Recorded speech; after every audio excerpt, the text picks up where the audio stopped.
Kita berikan tepuk tangan sekali lagi untuk kedua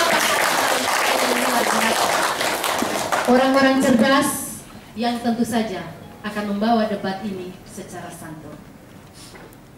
Selanjutnya kami sampaikan juga acara debat kandidat ini kita bagi dalam 6 segmen kedua pasangan calon, yakni segmen pertama penyampaian visi dan misi oleh masing-masing pasangan calon wali kota dan wakil wali kota dengan durasi waktu 4 menit untuk masing-masing pasangan calon. Kemudian segmen kedua penajaman pada visi dan misi, nanti ada pertanyaan dari moderator. Segmen ketiga juga pertanyaan dari moderator terkait dengan isu-isu lokal di Kota Kupang. Selanjutnya segmen keempat pasangan calon saling bertanya. Segmen kelima adalah debat antar pasangan calon. Dan segmen keenam adalah closing statement. Karena itu kami mohon kedua pasangan calon, nanti kami akan mengarahkan untuk kita mengikuti seluruh segmen yang sudah dipersiapkan. Ya, hadirin pemirsa dan juga pendengar, saatnya kita akan masuk dalam segmen yang pertama.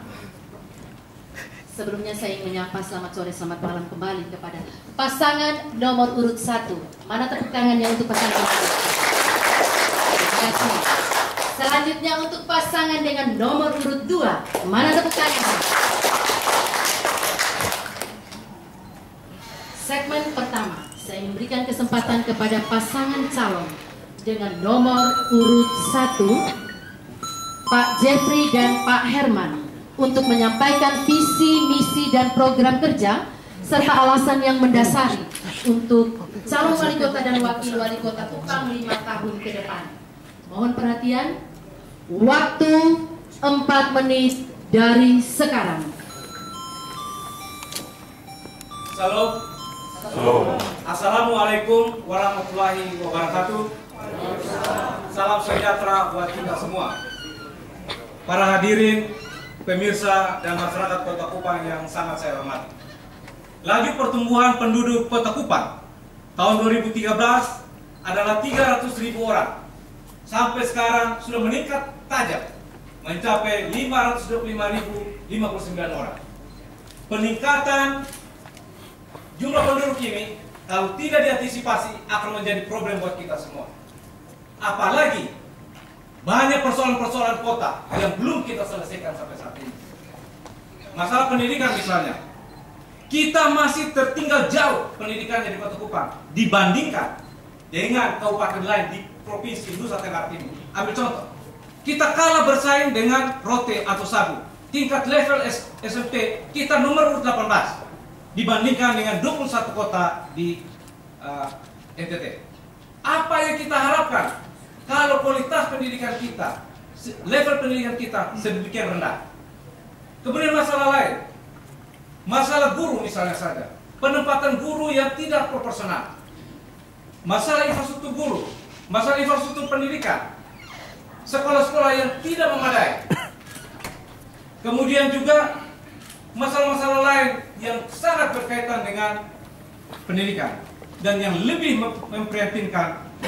Dari 514 kabupaten kota di Indonesia, hanya Kota Kupang yang menolak pemberian bantuan Indonesia Pintar, PIP, yang justru dengan berbagai alasan-alasan yang sangat tidak masuk akal dan cenderung memenuhi masyarakat. Persoalan lain, persoalan air bersih. Air bersih menjadi momok buat kita semua. Banyak, sudah sekian tahun kita tidak bisa menikmati air bersih dengan baik karena kurangnya komunikasi antara pimpinan atau level atas.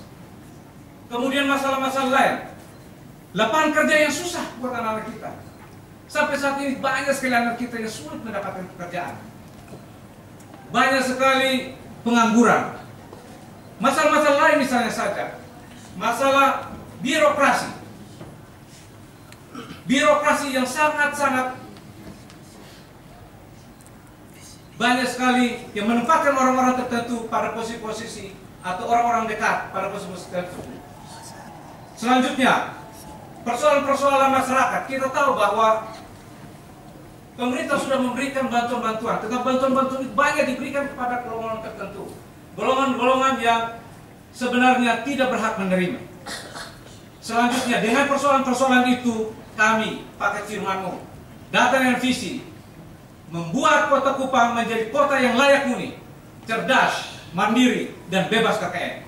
Untuk itu, kami berkomitmen untuk membangun kota ini dari pinggir, membangun kota ini dari kelurahan-kelurahan yang ada di pinggir, dan juga memperhatikan bagaimana pengelolaan tata birokrasi secara baik.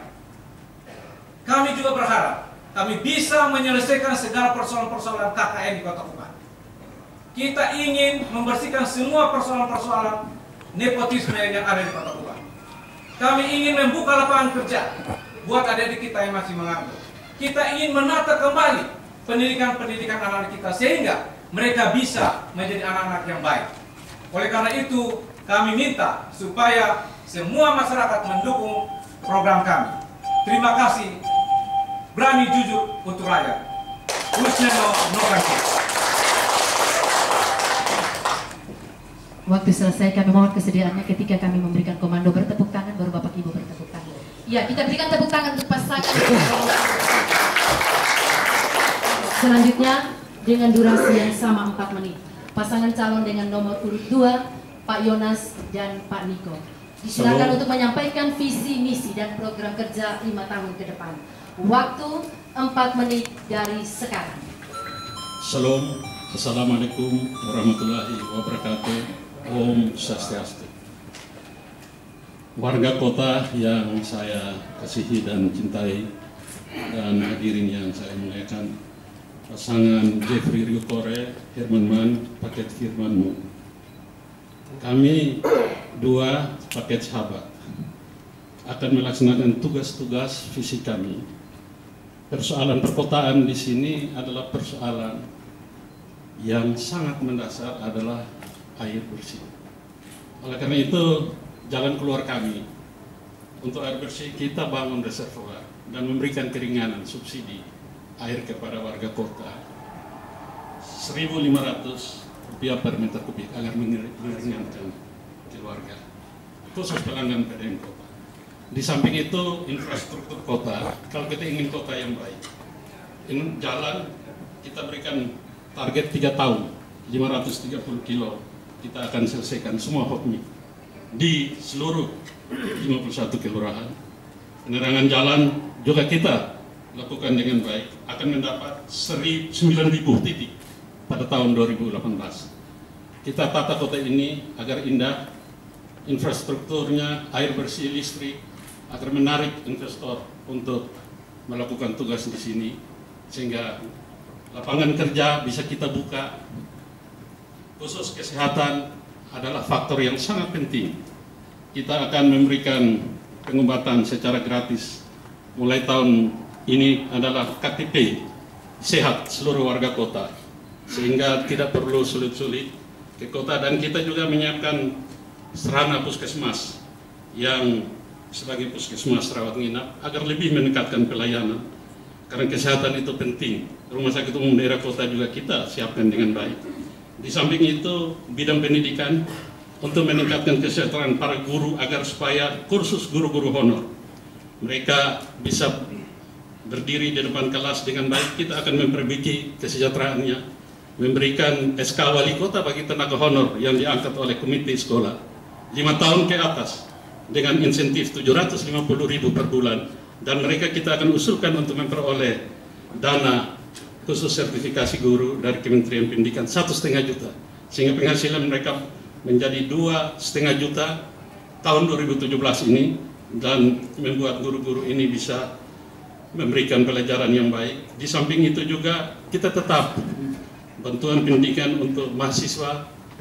Untuk pergerakan ekonomi masyarakat, kita tambah dana 500 juta per kelurahan sehingga menjadi 1 miliar. Di samping itu, khusus untuk para pemuda, kita berikan modal usaha tahun ini 5 miliar untuk adik-adik pemuda yang punya potensi. Kita didik di BLK untuk mereka mulai bekerja, mereka lakukan tugas ini sehingga angka pengangguran agak menurun. Di samping itu juga kita berikan sertifikat gratis kepada keluarga-keluarga yang tidak mampu, rumah layak huni. Kami doa akan mencapai 1.250 rumah layak huni bagi keluarga-keluarga di kota ini, sehingga mereka bisa menempati rumah yang sehat agar mereka hidup sehat. Dan masih banyak lagi program-program yang akan kita tindak lanjuti dan akan kita perdalam dalam kegiatan debat kandidat malam ini. Oleh karena itu, saya bersama Pak Niko akan tetap konsisten. Kami tidak akan tipu-tipu rakyat, dan itu kami lakukan itu dengan baik 2012-2017. Tuhan Yesus berkati kita semua. Shalom. Waktu selesai. Kita berikan tepuk tangan untuk pasangan dengan nomor urut 2. Pemirsa, hadirin dan juga pendengar, Anda sudah mendengarkan bagaimana visi, misi, dan program kerja dari kedua pasangan calon yang telah disampaikan kepada kita semua. Kita akan masuk dalam segmen kedua. Hadirin pemirsa dan juga pendengar yang kami muliakan, kita kembali dalam acara debat kandidat pemilihan wali kota dan wakil wali kota Kupang tahun 2017. Dan kita masuk pada segmen kedua pasangan calon. Pada segmen ini adalah penajaman visi dan misi. Saya akan menyampaikan satu pertanyaan yang dirangkum dari visi dan misi serta program kerja masing-masing pasangan calon. Nanti masing-masing pasangan calon menjawabnya dalam waktu durasi 3 menit. Saya mulai dari pasangan dengan nomor urut 1, Pak Jeffrey dan Pak Herman. Tadi Bapak berbicara tentang masalah pendidikan, soal penempatan guru, kurangnya tenaga guru termasuk gaji guru honor yang masih rendah, biaya pendidikan yang kurang terjangkau oleh masyarakat miskin menyebabkan kualitas pendidikan di daerah ini masih tergolong rendah. Padahal Kota Kupang sebagai ibu kota provinsi menjadi daerah tujuan anak-anak dari berbagai daerah melanjutkan pendidikan. Jumlah lulusan baik SLTA maupun perguruan tinggi setiap tahunnya cukup tinggi, namun kesempatan kerja bagi para lulusan ini belum tersedia dalam jumlah yang cukup. Akibatnya banyak yang mencari kerja di luar, termasuk menjadi TKI dan TKW. Dalam kaitan dengan pemberdayaan masyarakat, peluang untuk berwirausaha belum terbuka luas. Hal ini juga berdampak pada tingginya angka kekerasan terhadap perempuan dan anak karena alasan keterbatasan ekonomi. Menurut Pak Jeffrey dan Pak Herman, apa yang menjadi akar dari permasalahan tersebut dan apa solusi yang Anda tawarkan terhadap persoalan ini? Waktu menjawab 3 menit dari sekarang. Terima kasih. Saya kira di Kota Kupang khususnya masalah pendidikan menjadi memang momok buat kita semua. Banyak saudara-saudara kita yang masih menganggur anak kita. Karena apa? Pendidikan kita memang kualitasnya masih jauh rendah sekali. Penempatan guru-guru yang tidak proporsional.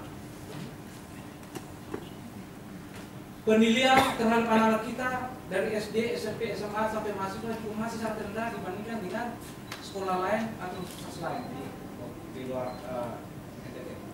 Apa permasalahan yang paling utama? Permasalahan yang paling utama adalah tidak profesionalnya kita sebagai pemimpin dalam mendidik atau mengkaji penempatan guru-guru atau juga mengatur pendidikan ini.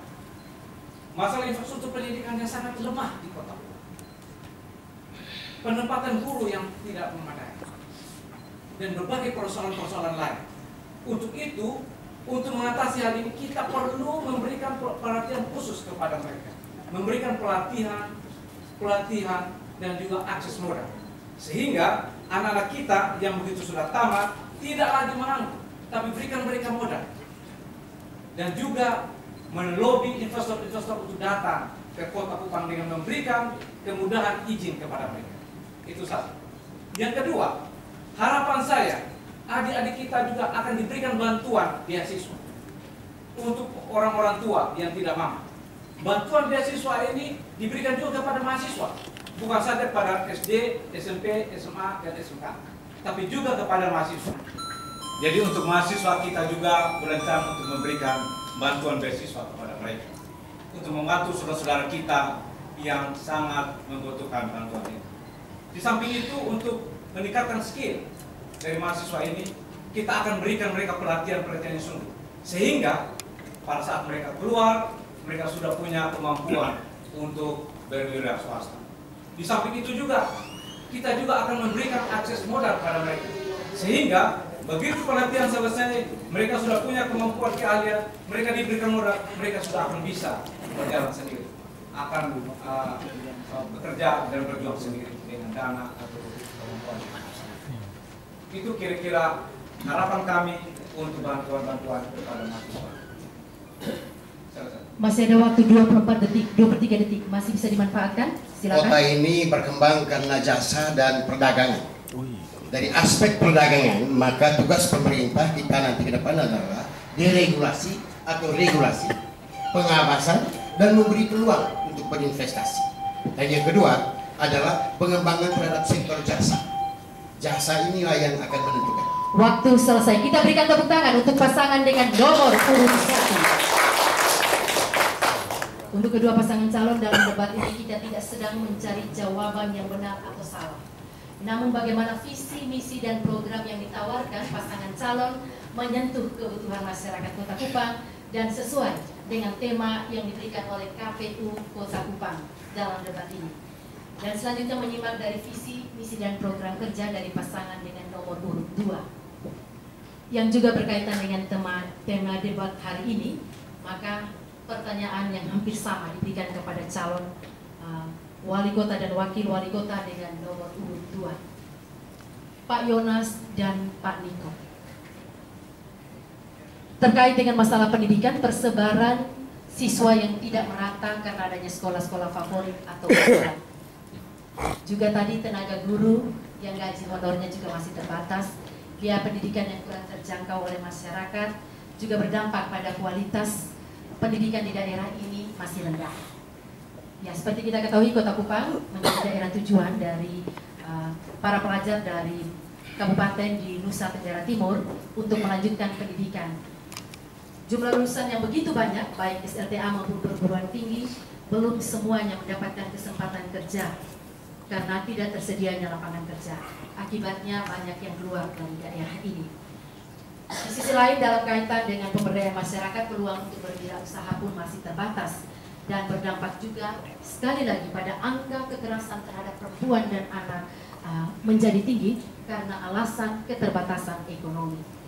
Pak Yonas dan Pak Niko, solusi seperti apa yang ditawarkan dan kira-kira apa yang mendasari persoalan-persoalan seperti ini menjadi muncul di masyarakat? Kami silakan, waktu menit dari sekarang. Ya, jadi berkaitan dengan pendidikan, bukan kita lihat siapa ranking 1, ranking 2. Di kota ini persoalannya butuh guru yang perlu kita benahi, bukan penempatan gurunya, kepala sekolah, tidak.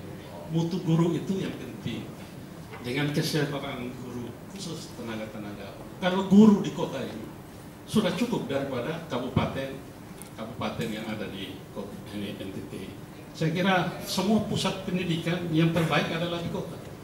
Cuma kejujuran kita yang nomor 1. Lulusan ranking 1, ada satu sekolah yang bahasa Inggris, matematika 100 semua. Ini perlu pertanyakan, masa semua pelajar 100 nilai, ujian nasional. Sesuai evaluasi dari Kementerian Pendidikan, kami ranking 1 kejujuran, walaupun ranking nilai lulusnya itu kita tidak sama dengan yang ada faktor X. Itu yang membanggakan kami.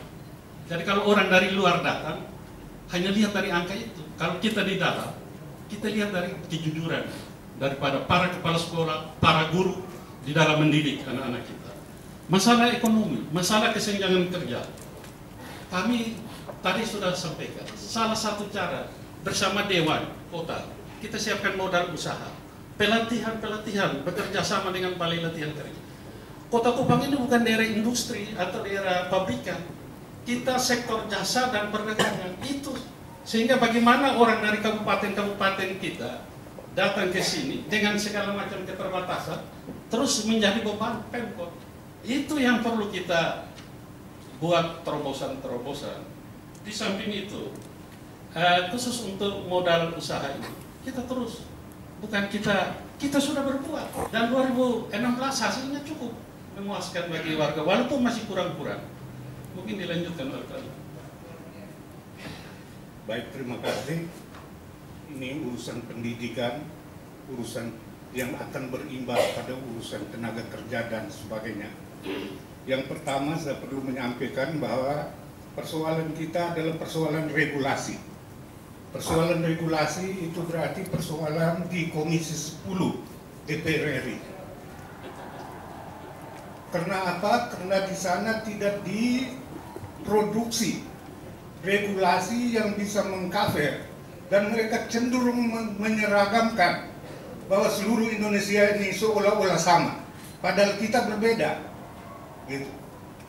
Inilah yang kemudian membuat kita kesulitan menata bagaimana kita melahirkan program yang baik untuk kepentingan pendidikan di kota ini. Sedangkan persoalan guru, persoalan ya, waktunya terima kasih. Ya, waktu selesai. Kita berikan tepuk tangan untuk pasangan nomor urut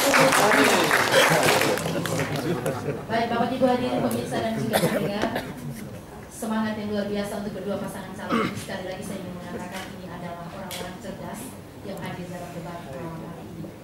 Dan kami berikan kesempatan kita beristirahat sejenak dan kita ikuti dulu pariwara yang merupakan pesan-pesan. Ya, pemirsa pendengar dan juga kedua pasangan calon. Kita kembali dalam debat kandidat pemilihan wali kota dan wakil wali kota Kupang tahun 2017. Selanjutnya kita masuk pada segmen yang ketiga. Pertanyaan terkait dengan isu-isu di Kota Kupang, isu-isu lokal. Saya pikir ini juga ada kaitan dengan visi-misi dan program yang telah disampaikan oleh kedua pasangan calon tadi. Mohon dijawab dalam waktu 3 menit. Kita mulai dengan pasangan calon nomor urut 2, Pak Yonas dan Pak Niko. Angka kematian ibu melahirkan dan bayi relatif masih tinggi, sementara akses ke fasilitas kesehatan masih terbatas, meski program-program kesehatan telah digulirkan. Di sektor lingkungan hidup, ruang terbuka hijau sangat terbatas. Seharusnya Undang-Undang Nomor 26 mengisyaratkan 20% ruang terbuka hijau untuk kepentingan publik.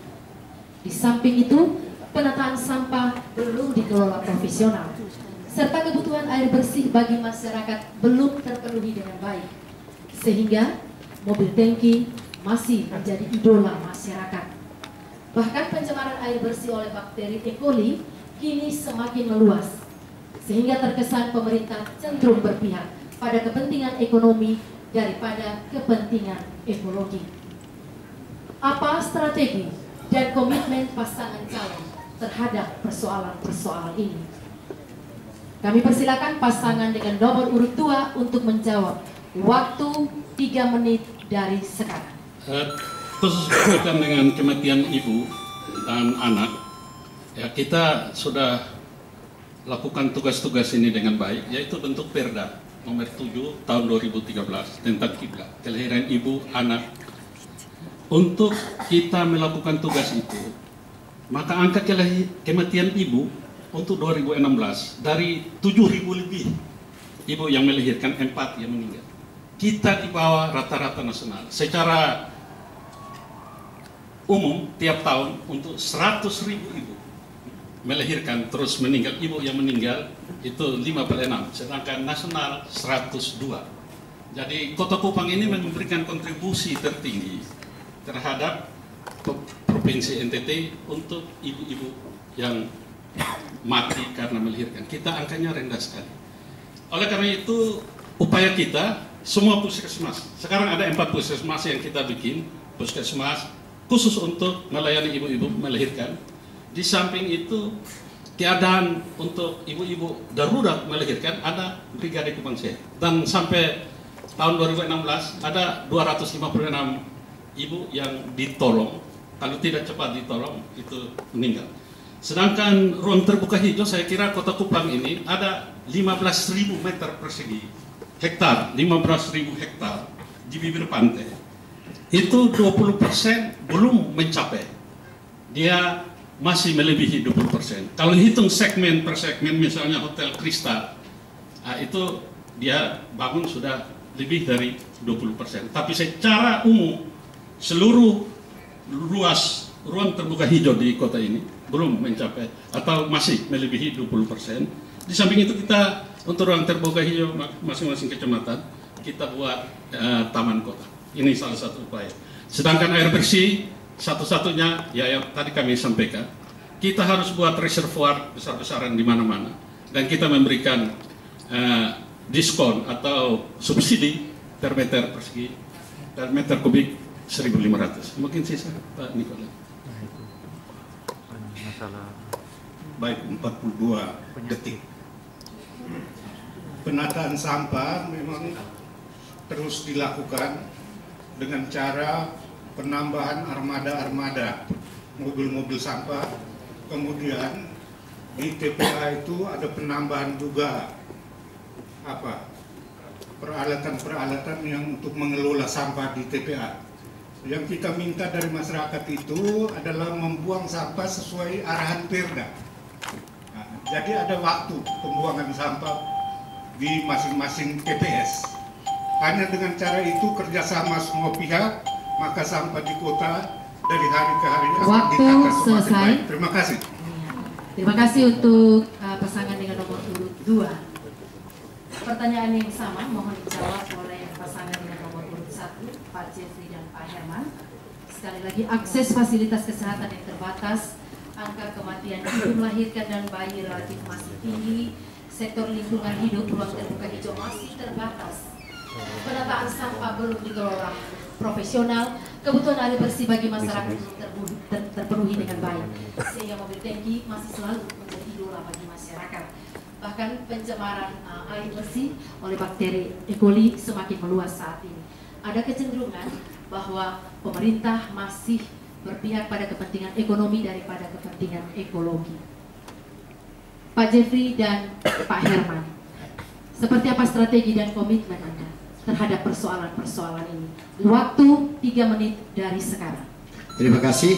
Saya bicara strategi. Yang pertama tentang sampah. Sampah itu bukan persoalan truk sampahnya, Pak. Tetapi bagaimana upaya mereduce, mengurangi, kemudian konsep recycle, ya kan? Dan reuse. Dan ini harus bukan oleh badan sampah, tapi oleh badan lingkungan hidup. Dia yang mengajarkan masyarakat bagaimana mengolah sampah yang baik sehingga mengurangi sampah rumah tangga. Itu yang pertama. Bukan persoalan jumlah truk, jumlah armada, bukan itu the main problemnya. Itu yang pertama. Yang kedua, air bersih. Cakupan air bersih Kabupaten Kupang, PDAM itu 44%. Dan PDAM Kota Kupang 8%. Kalau di total baru 50%. Berarti ada 50% masyarakat yang tidak menggunakan air bersih secara baik. Kalau dia buka keran, keluar angin. Dan keluar angin itu hanya perut manusia, Pak. Harusnya keluar air. Dan ini saya sudah coba memberi masukan kepada beliau, Pak Wali waktu itu. Bagaimana konsep itu ke Bupati Kupang. Ada 4 konsep saya berikan, tetapi sayang konsep itu tidak dipakai. Lalu keluarlah suatu keputusan yang menyebabkan Bupati Kupang tidak bersedia bekerja sama karena permintaan kita terlalu tinggi.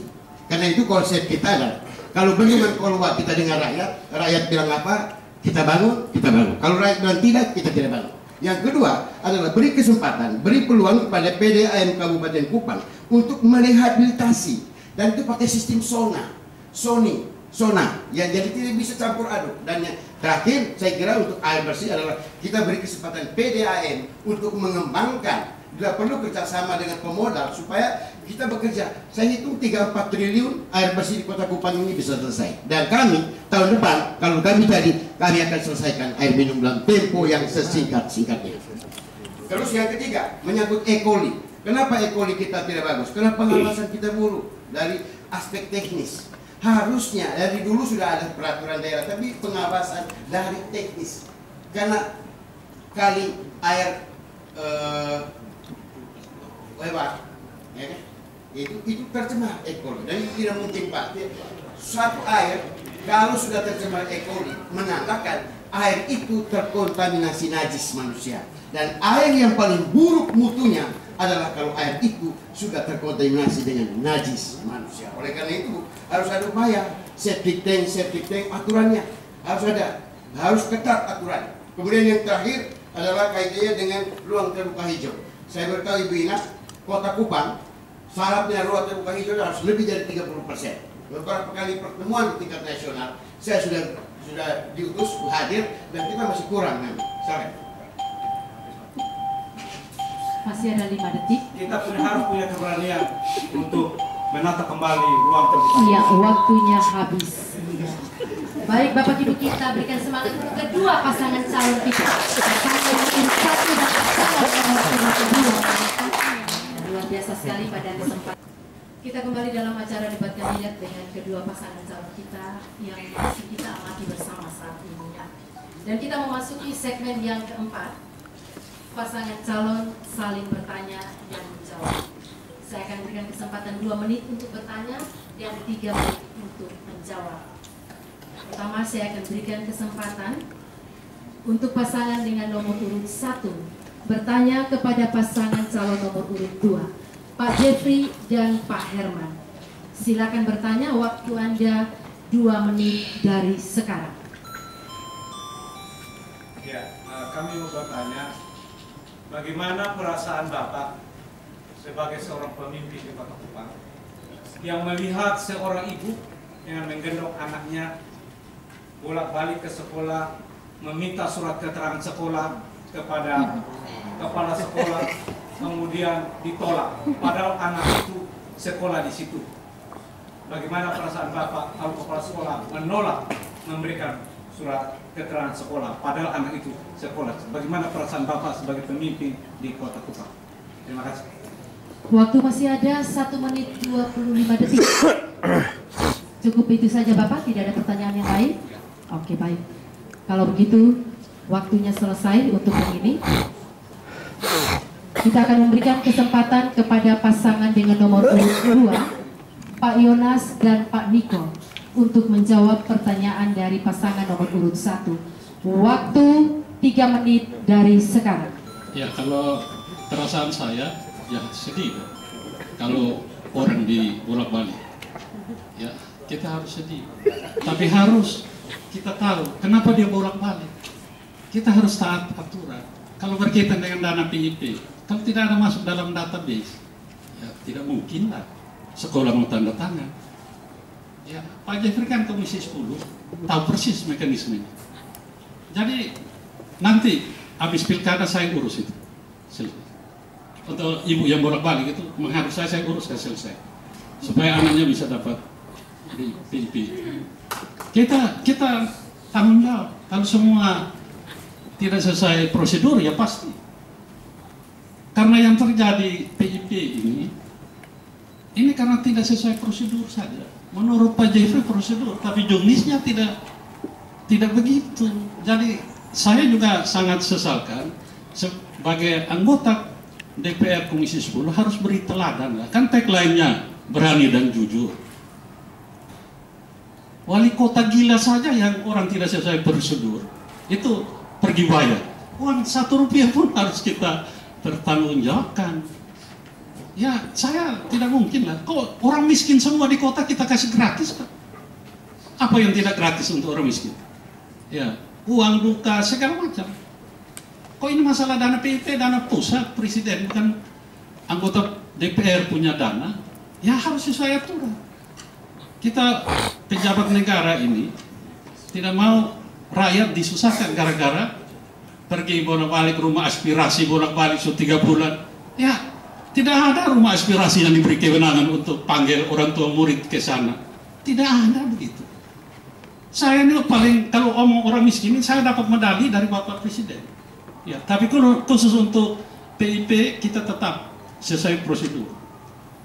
Ini ada seluruh pejabat pendidikan ada di Jakarta. Di sana tadi lampiran-lampiran SK itu suruh tunda selesai pilkada dari kementerian. Karena tidak begitu prosedurnya. Nah, supaya masyarakat tahu, kami sangat mendukung Pak Jeffrey sebagai anggota DPR. Bangga kita punya anggota DPR yang bisa bawa dana untuk anak-anak kita. Tapi niat baik Pak Jeffrey ini, niatnya baik, tapi caranya salah. Ada di mana harus rumah dewan eksekusi program pemerintah? Tidak ada, dewan punya tugas 3 saja. Nah, ini dari Pak Jeffrey kalau omong kasihan, saya yang paling pertama kasihan orang itu. Kalau saya bisa bantu dia sesuai aturan, saya bantu. Terima kasih. Waktu tinggal 5 detik, 4 detik, 3 detik, 2 detik, dan waktu selesai. Baik. Selanjutnya saya berikan kesempatan untuk balik bertanya dari pasangan calon nomor urut 2, Pak Yonas dan Pak Niko. Bertanya kepada pasangan nomor urut 1. Waktu 2 menit dari sekarang. Ya, Pak Jeffrey, saya minta kejujuran ya, karena tagline Bapak berdua berani dan jujur. Saya tanya satu saja, bagaimana Bapak cara merekrut siswa-siswi untuk memperoleh dana PIP?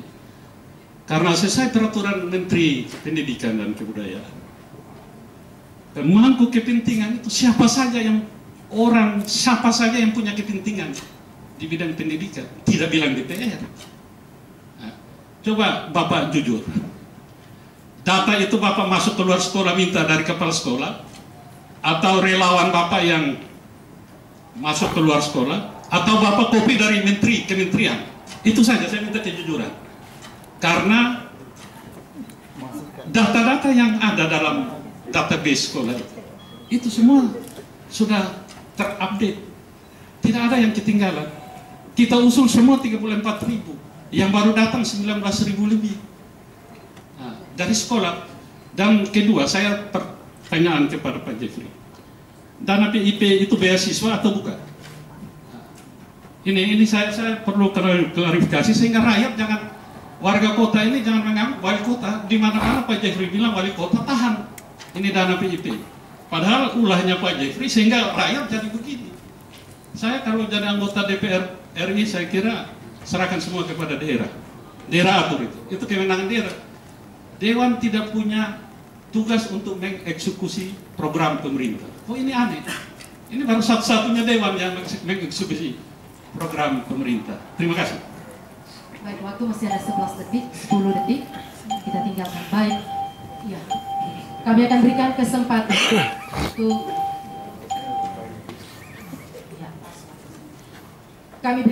untuk pasangan nomor urut 1, Pak Jeffrey dan Pak Herman, untuk menjawab pertanyaan pasangan nomor urut 2 dengan waktu 3 menit dari sekarang. Ya, saya ingin katakan saya bekerja jujur untuk masyarakat kita, berjuang untuk anak-anak kita. Yang saya kerjakan tidak ada satu pasal pun, aturan apapun yang dilanggar. Ingat, untuk memperjuangkan PIP itu ada 2 cara. Pertama lewat sekolah dan lewat pemangku kepentingan. Pemangku kepentingan punya hak memperjuangkan itu. Dan kami meminta atau menerima usulan daripada anak-anak kita untuk ada formnya ini. Di samping itu, kita juga melihat mana anak-anak kita yang memang harus diberikan bantuan. Apa salahnya kita berjuang untuk anak-anak kita? Dan ingat, tidak ada satu aturan pun yang melarangkan. Dan yang kedua, perlu dicatat Pak, kami tidak menyalurkan beasiswa. Kami hanya memberitahu bahwa anak itu mendapatkan beasiswa. Jelas, tidak ada kita menyalurkan beasiswa. Yang salurkan itu adalah bank. Itu bukan kita Pak. Karena ada yang kita usulkan, ada bapak ibu mengusulkan anaknya kepada kami, ada formnya, kemudian kami perjuangkan ke kementerian sesuai aturan, dan kami memberitahu. Makanya judul surat itu pemberitahuan, bukan menyalurkan. Itu harus jelas. Apa susahnya Pak? Memberitahu sebagai bentuk tanggung jawab dan pengawasan kami sebagai anggota dewan. Kemudian ada orang yang mempersulit itu. Sekarang pertanyaannya, apa susahnya sih kita bikin anak kita? Dan anak kita itu hanya minta surat keterangan bahwa anak itu sekolah di situ. Jangan kita alasan bahwa itu melanggar hukum. Tidak ada. Kalau melanggar hukum, saya sudah tangkap dari dulu dan beasiswa ini. Bukan baru kali ini Pak. 514 kabupaten kota. Hanya kota Kupang yang bermasalah. Saya tahu atau saya bingung. Yang bodoh ini kabupaten kota Kupang atau 516 orang kabupaten itu yang bodoh. Saya nggak ngerti. Ini penting Pak, supaya kita ngerti. Jadi begini, saya harapkan PIP ini nanti menjadi bantuan kita kepada anak-anak kita, perjuangan kita, dan jangan ditahan-tahan Pak. Kasihan mereka. Itu aja teman. Harapan saya, siapapun itu, jangan menjadikan PIP ini sesuatu yang apa. Jangan karena kita takut kalah, kemudian PIP ditahan di kabupaten lain, tidak ada Pak. Karena yang menang ini Tuhan sudah tentukan siapa menang. Terus jangan bikin usul anak kita. Ini penting Pak. Dan saya ingin kasih tahu bahwa kalau kita ada yang melanggar aturan, Pak, kita udah tangkap, Pak. Tidak ada aturan jalan. Dan masalah bisa dari dulu begitu sama, bukan sekarang.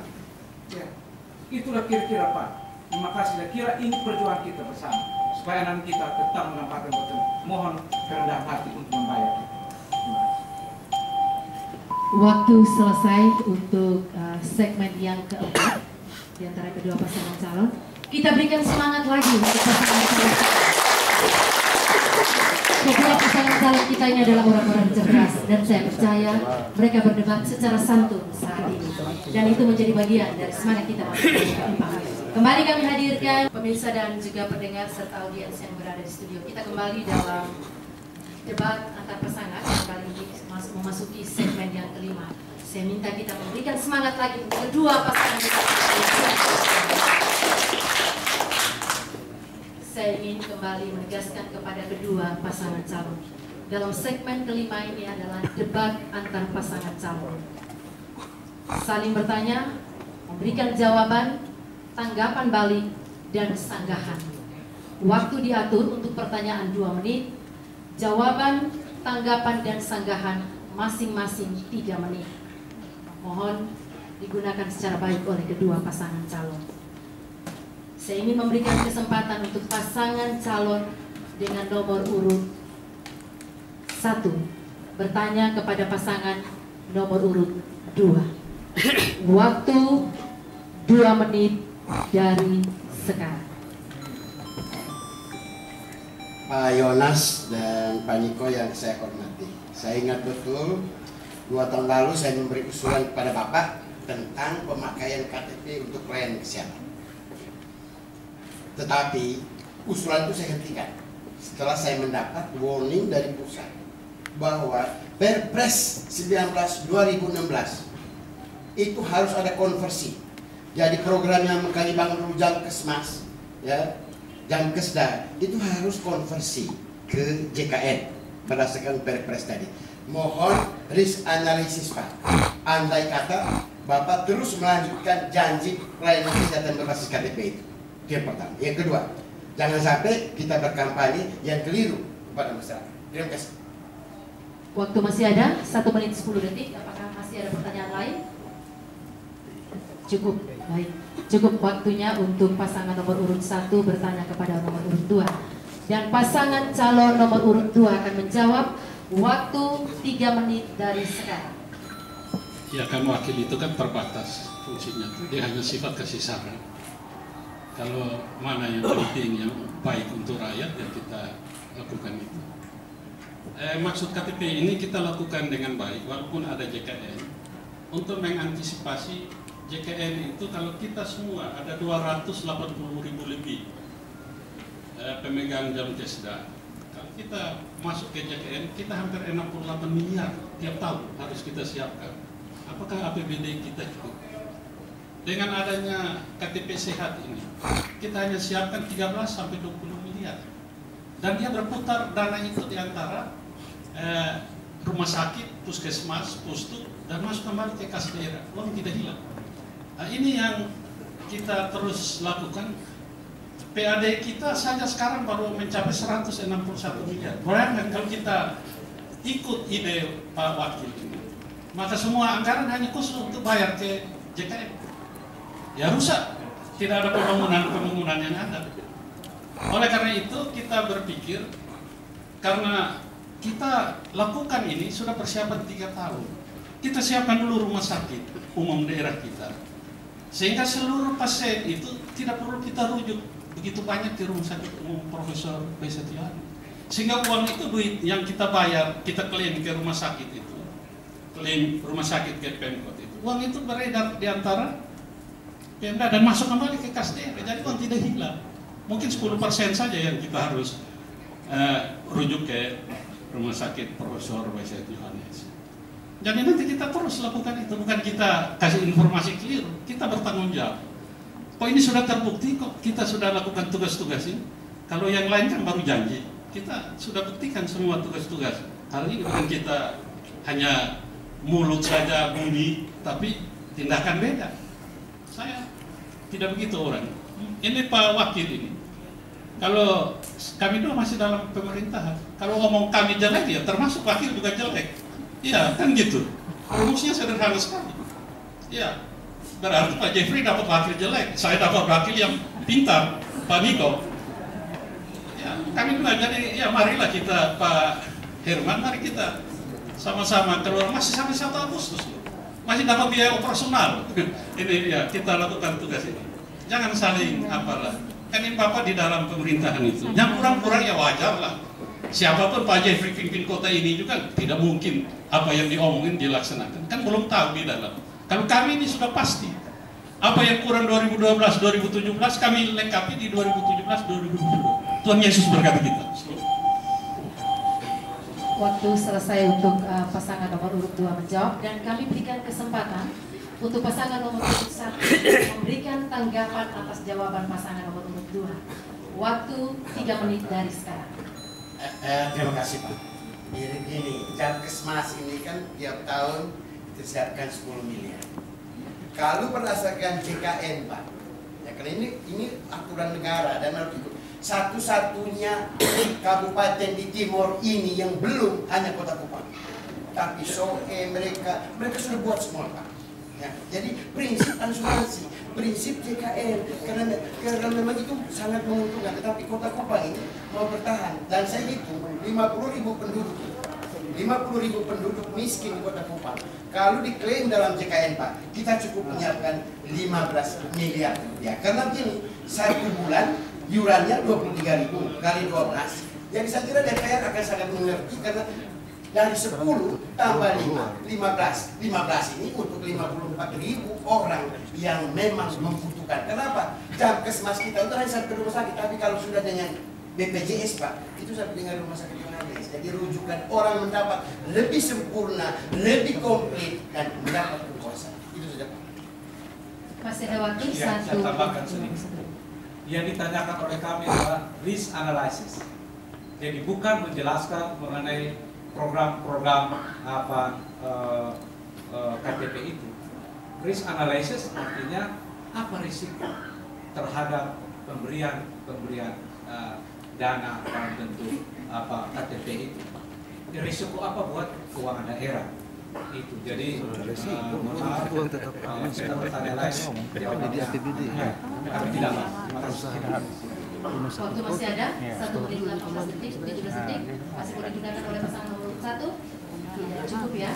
Baik, saya akan berikan kesempatan selanjutnya untuk pasangan nomor urut 2 memberikan sanggahan atas tanggapan tadi. Waktu 3 menit dari sekarang. Ya, jadi begini. Ini kita layani masyarakat, ini harus nyata ya. Kalau berbicara Jamkesmas, semua sudah masuk di JKN. Ini kami punya Jamkesda yang 280.000 warga kota yang harus kita transfer ke KTP sehat. Kita hanya butuh, bayangkan kalau 280.000 kali 25.000 1 bulan, kali 250.000, bukan 13 miliar. Jadi lebih keliru lagi. Ya, lebih keliru lagi. Ya, kita kalau Jamkesmas itu otomatis dia masuk JKN. Kita punya bicara ini Jamkesda yang selama ini dibiayai oleh APBD. Ini bapak-bapak dewan ada. Kalau 280.000 ambil yang kelas 3 25.000 per bulan kali 12 bulan. Belum anak istri lagi. Ini kita semua kasih KTP sehat, tapi kita benahi rumah sakit. Jadi tidak perlu dokter spesialis kita sudah 16. Tinggal 1 jantung saja yang belum ada. Itu yang maksud saya, kita berlakukan, kita siap dulu. Jadi kita siap pelan-pelan, ini Pak Wakil tidak tahu. Walaupun wakil wali kota, karena yang melaksanakan program kan wali kotanya. Ya. Kita sudah siap dengan dinas teknis ini. Jadi sehingga kita sudah hitung. Untung rugi kalau JKN kita. Ya semua PAD disedot masuk. Dan terus ada pembangunan apa yang janji-janji banyak-banyak. Kita harus, kalau tadi Pak Jeffrey bilang ada hitung begini, saya bukan orang ekonomi, tapi saya ini buta terhadap ekonomi. Tapi kalau untuk hitung uang, pendapatan sendiri ini orangnya ada. Saya belum bilang saya hebat, tapi kita dengan dewan ini, bagaimana biaya kita tekan untuk kepentingan-kepentingan. Kalau kita seperti Jakarta ya semua masuk. Kalau kabupaten lain mungkin dia masuk berapa? Tidak mungkin sampai 280.000. Ini tanggung jawab kita 280.000 jiwa penerima Jamkes. Jadi bukan gampang itu. Berarti Firman ini menolak program sehat itu, KTP sehat. Jadi kesian rakyat, harus disuruh bayar. Wah jangan, pemerintah mau ambil uang dari mana? Ya kasihan itu, ya rakyat. Kita sahabat, namanya sahabat, buat program-program yang memudahkan rakyat dengan dana yang tidak terlalu besar. Sedangkan yang lain kita arahkan untuk infrastruktur, maksud penerangan jalan, air bersih, tambah mobil tangki, supaya dia jalan keliling kemari air waktu. Ya ini yang tugas kami bersama Pak Niko. Kalau untuk omong politik Pak Niko, tapi untuk teknis keuangan tadi apa yang disampaikan Pak Jeffrey itu saya. Karena Pak Jeffrey belum tahu APBD kota itu bagaimana. Kita atur harus sedemikian. Terima kasih. Baik, terima kasih untuk pasangan calon nomor urut 2 yang memberikan sanggahan tadi. Dan kini giliran pasangan calon nomor urut 2 untuk memberikan pertanyaan kepada pasangan calon nomor urut 1. Waktu 2 menit dari sekarang. Ya, Pak Jeffrey, saya belum puas masalah PIP. Agar supaya masyarakat bisa tahu, saya ingin luruskan PIP ini. Bapak bilang tadi data dari anak murid. Contoh kemarin Bapak serahkan itu SK SMA 2, jumlah murid 1.600. Dalam lampiran SK 1.900. 300 dari mana? Seharusnya Bapak data harus kembali ke sekolah. Bapak ini jawab tidak jujur, padahal tagline-nya jujur. Bapak itu copy dari data yang kita serahkan ke kementerian. Itu omong saja. Tidak bisa bilang data dari anak murid. Bapak yang puluhan ribu anak murid mau ambil data gimana? Bapak harus jujur, karena kami sudah dari kementerian. Rapat kerja menteri pendidikan dengan komisi 10 untuk Kota Kupang. Pak Jeffrey, mereka minta data PIP, kasih yang sudah diverifikasi oleh kementerian. Tapi Pak Jeffrey minta semua data anak-anak sekolah di kota ini. Dasar itulah yang baru kasih keluar ini. Itu begitu sebenarnya. Pak Jeffrey tidak jujur sih. Nah, ini salah bukti. Kami bukan omong asal bicara, kami menghadap langsung ke sana. Kok bisa anak-anak yang tidak diusulkan oleh sekolah muncul? Nah ini, jadi saya kira tagline berani dan jujur itu gantian, berani dan apa begitu. Kami sejahtera untuk semuanya. Kami bukan mau menjelekan orang, tidak. Kita omong jujur, tapi ternyata tidak jujur gitu. Kesian warga kota ini dipimpong sini sana. Saya kesian gitu. Sebagai wali kota, saya masih wali kota tapi cuti. Jadi Bapak nanti Pak Jeffrey tolong jawab itu dulu. Baik, terima kasih untuk pasangan dengan nomor urut 2 dan kami silakan untuk pasangan calon nomor urut 1 untuk menjawab pertanyaan dari pasangan nomor urut 2 tadi. Waktu 3 menit dari sekarang. Ya, terima kasih. Ternyata memang pimpinan kota kita belum memahami betul mengenai prosedur PIP. PIP itu perlu saya jelaskan ada 2 cara, Pak. Pertama lewat sekolah, dan yang kedua adalah pemangku kepentingan. Pemangku kepentingan punya hak mengusulkan itu dan memberikan jatah kepada kami sejumlah orang. Kami diberikan jatah hampir 100.000. Dan kami beritahu bahwa kami menerima usulan dari anak-anak kita. Kami perjuangkan dan tidak lewat sekolah. Tidak ada aturan harus lewat sekolah karena kami pemangku kepentingan. Kami mengusul langsung ke kementerian.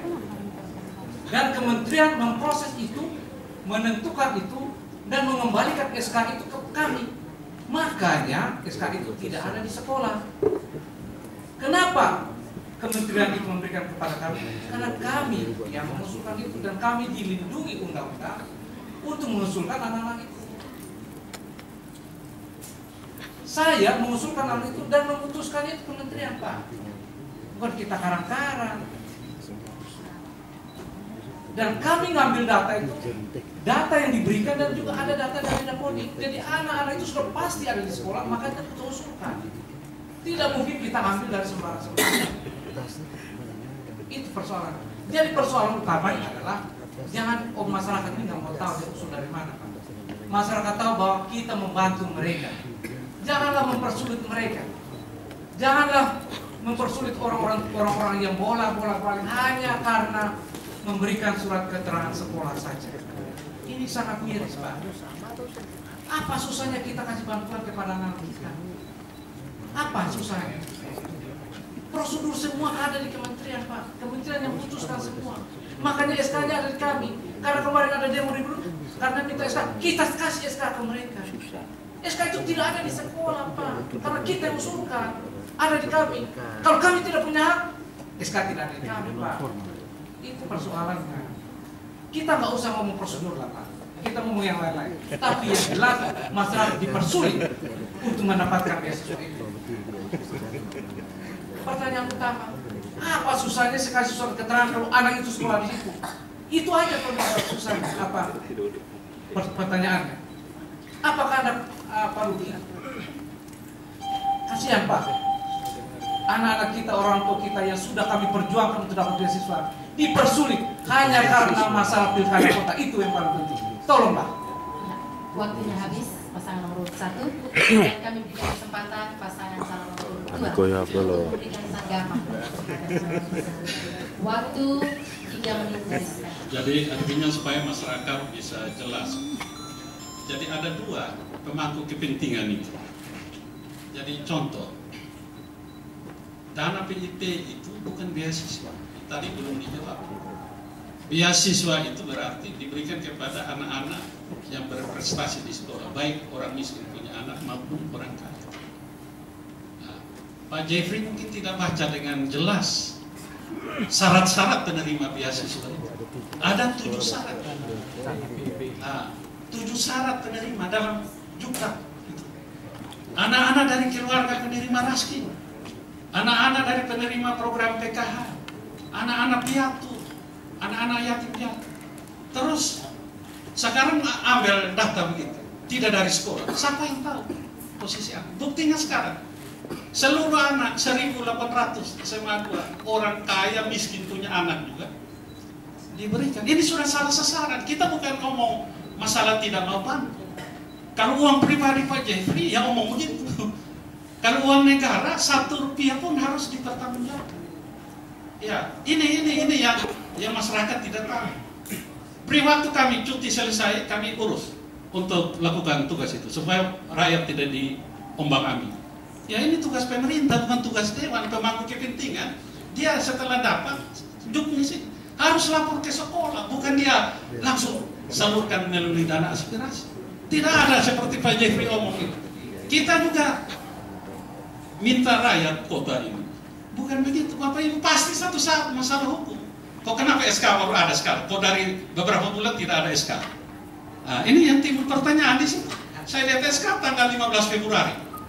Ini November. Minta ya asli sampai sekarang tidak ada. Jadi kapal sekolah itu tidak berani bayar. Mesti ada SK asli kalau namanya dana PIP itu semua harus asli.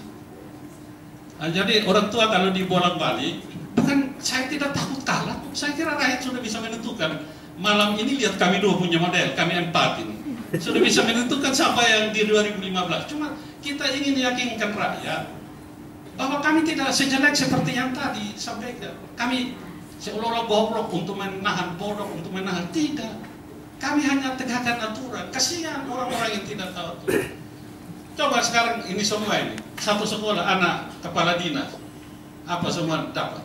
Ya tidak tepat sasaran. Pasti Bapak Presiden marah. Karena dana PIP itu bukan dana anggota DPR yang dicatat 100.000 itu. Tidak begitu.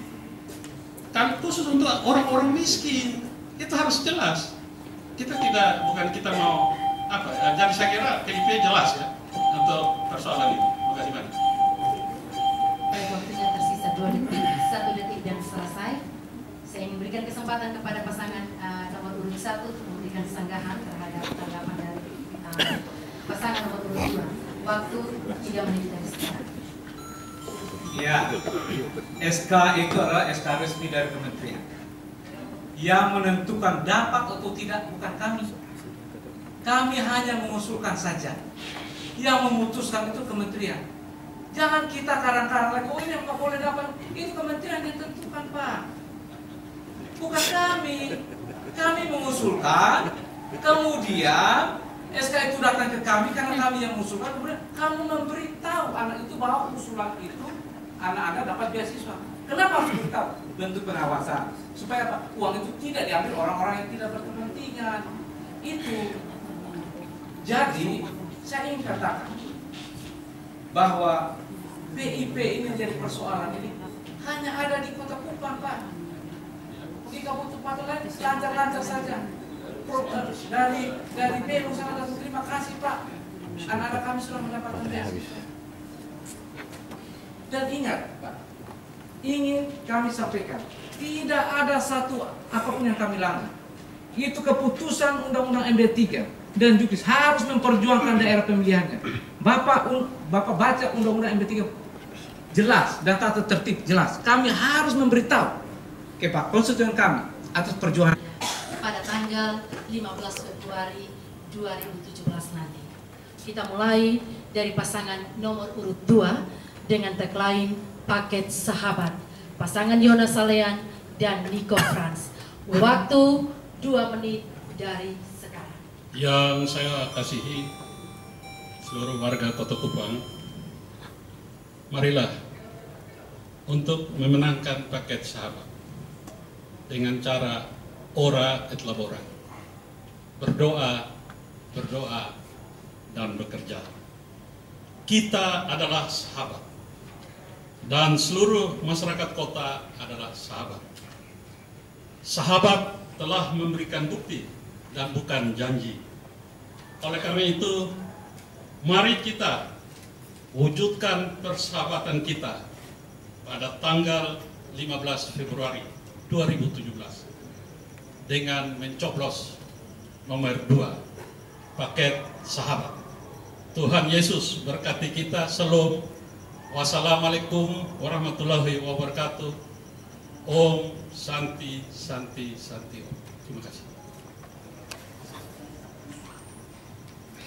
Semua kita dalam ruangan ini adalah sahabat.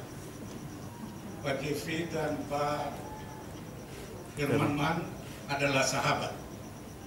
Mari kita ajak warga Kota Kupang untuk semua kita melaksanakan pemilu kada secara damai. Saya teringat pada lagu Indonesia Raya, bangunlah jiwanya, bangunlah badannya. Terima kasih. Kita berikan tepuk tangan untuk pasangan nomor urut 2 Yona Salean dan Nico Franz dari Sahabat.